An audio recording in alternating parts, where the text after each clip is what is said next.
നിയമസഭാ തിരഞ്ഞെടുപ്പിന്റെ ചൂടിലേക്ക് നീങ്ങവേ പെരുമാറ്റച്ചട്ടം ലംഘിച്ച ഉദ്യോഗസ്ഥനെതിരെ അടിയന്തര നടപടിയുമായി കാലിക്കറ്റ് സർവകലാശാല. പബ്ലിക് റിലേഷൻസ് വിഭാഗത്തിലെ ഗ്രാഫിക് ഡിസൈനറും താൽക്കാലിക വീഡിയോഗ്രാഫറുമായ റിസ്വാൻ അമീറിനെയാണ് സർവീസിൽ നിന്ന് സസ്പെൻഡ് ചെയ്തത്. വൈസ് ചാൻസലർ ഡോക്ടർ പി രവീന്ദ്രന്റെ ഉത്തരവ് പുറത്തിറങ്ങിയതോടെ സർവകലാശാല വൃത്തങ്ങളിലും രാഷ്ട്രീയ കേന്ദ്രങ്ങളിലും ചർച്ചകൾ കൊഴുക്കുകയാണ്. തിരഞ്ഞെടുപ്പ് പ്രഖ്യാപിക്കപ്പെട്ട സാഹചര്യത്തിൽ രാഷ്ട്രീയ പാർട്ടികളോ മുന്നണികളോ അപകീർത്തിപ്പെടുത്തുന്ന രീതിയിൽ സർക്കാർ സംവിധാനങ്ങളിൽ ഇരിക്കുന്നവർ ഇടപെടാൻ പാടില്ലെന്ന നിയമം നിലവിലുണ്ട്. ഇത് മറികടന്നാണ് റിസ്വാൻ സോഷ്യൽ മീഡിയയിൽ വീഡിയോ പോസ്റ്റ് ചെയ്തത്.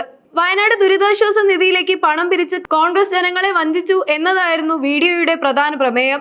കൂടാതെ കോൺഗ്രസിന്റെ തിരഞ്ഞെടുപ്പ് വാഗ്ദാനമായ ഇന്ദിരാ ഗ്യാരണ്ടി പദ്ധതിയെ പരിഹസിക്കുന്നതും വോട്ടർമാരെ സ്വാധീനിക്കുന്ന രീതിയിലുള്ളതുമായിരുന്നു വീഡിയോയുടെ ഉള്ളടക്കം.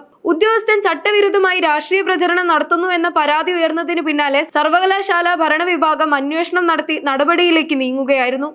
സർവകലാശാലയിലെ ജോലിയിലിരിക്കെ രാഷ്ട്രീയ ലക്ഷ്യങ്ങളോടെ സോഷ്യൽ മീഡിയ പ്ലാറ്റ്ഫോമുകൾ ദുരുപയോഗം ചെയ്തു എന്ന പരാതിയും ഉയർന്നിട്ടുണ്ട്.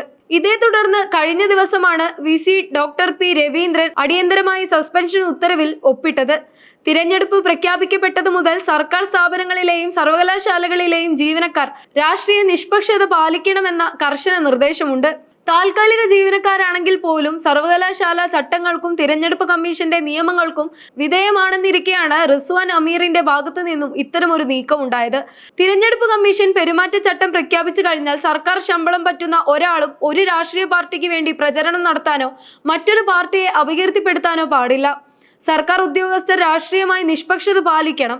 കൂടാതെ സർവകലാശാലയുടെ സമയമോ സാങ്കേതിക വിദ്യയോ പദവിയോ രാഷ്ട്രീയ ലക്ഷ്യങ്ങൾക്കായി ഉപയോഗിക്കുന്നത് ഗുരുതരമായ ചട്ടലംഘനമാണ്.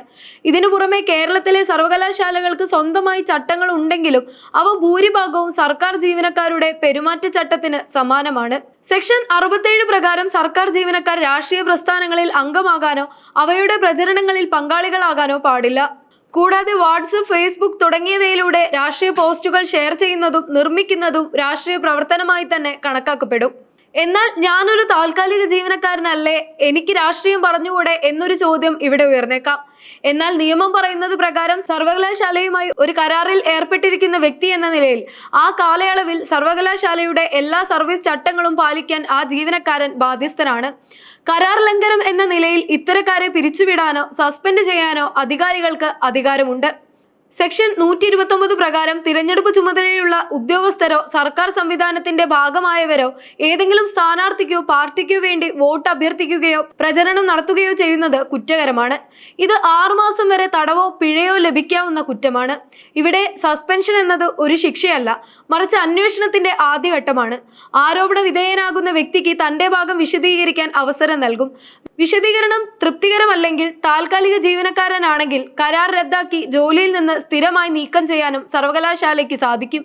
ചുരുക്കത്തിൽ വയനാട് ഫണ്ട് അല്ലെങ്കിൽ ഇന്ദിരാ ഗ്യാരണ്ടി തുടങ്ങിയ രാഷ്ട്രീയ വിഷയങ്ങളിൽ ഒരു സർവകലാശാല ജീവനക്കാരൻ വീഡിയോ നിർമ്മിച്ച് പ്രചരിപ്പിച്ചത് ഔദ്യോഗിക പദവിയുടെ ദുരുപയോഗമായും തിരഞ്ഞെടുപ്പ് അട്ടിമറിക്കാനുള്ള ശ്രമമായും നിയമപരമായി വ്യാഖ്യാനിക്കപ്പെടാം. ഇതിനാലാണ് VC അടിയന്തരമായി സസ്പെൻഷൻ ഉത്തരവിറക്കിയത്.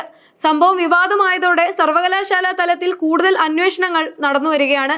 രാഷ്ട്രീയ വിവാദങ്ങൾക്ക് വഴിമരുന്നിട്ട ഈ വീഡിയോ പ്രചരണത്തിൽ റിസ്വാനു പുറമെ മറ്റാർക്കെങ്കിലും പങ്കുണ്ടോ എന്നും അധികൃതർ പരിശോധിക്കുന്നുണ്ട്. കേരളത്തിൽ തിരഞ്ഞെടുപ്പ് പെരുമാറ്റച്ചട്ട ലംഘനത്തിന് ഉദ്യോഗസ്ഥർക്കെതിരെ നടപടിയെടുക്കുന്നത് ആദ്യമായല്ല. കഴിഞ്ഞ നിയമസഭാ തിരഞ്ഞെടുപ്പ് കാലത്ത് രാഷ്ട്രീയ പാർട്ടി നേതാക്കളെ അനുകൂലിച്ചും എതിർത്തും ഫേസ്ബുക്കിൽ പോസ്റ്റിട്ട നിരവധി സർക്കാർ ജീവനക്കാർക്കെതിരെ തിരഞ്ഞെടുപ്പ് കമ്മീഷൻ നടപടിയെടുത്തിരുന്നു. ഇതിൽ അധ്യാപകരും പോലീസുകാരും ഉൾപ്പെട്ടിരുന്നു. തിരഞ്ഞെടുപ്പ് എന്നത് ജനാധിപത്യത്തിന്റെ ഏറ്റവും വലിയ ആഘോഷമായിരിക്കെ അത് സുതാര്യമായും നീതിപൂർണമായും നടക്കുന്നു എന്ന് ഉറപ്പുവരുത്തേണ്ടത് ഉദ്യോഗസ്ഥ ഭരണകൂടത്തിന്റെ ഉത്തരവാദിത്തമാണ്. ചുരുക്കത്തിൽ നിയമത്തേക്കാൾ ഉപരിയായി ധാർമ്മികമായ ഉത്തരവാദിത്വം കൂടി ഉയർത്തിപ്പിടിക്കേണ്ട ഒരു കാലഘട്ടത്തിലൂടെയാണ് കേരളം കടന്നുപോകുന്നത്. ഈ വിവാദം വരും ദിവസങ്ങളിൽ തിരഞ്ഞെടുപ്പ് പ്രചാരണങ്ങളെയും ഉദ്യോഗസ്ഥരുടെ നിലപാടുകളെയും എങ്ങനെ സ്വാധീനിക്കുമെന്ന് കാണാം.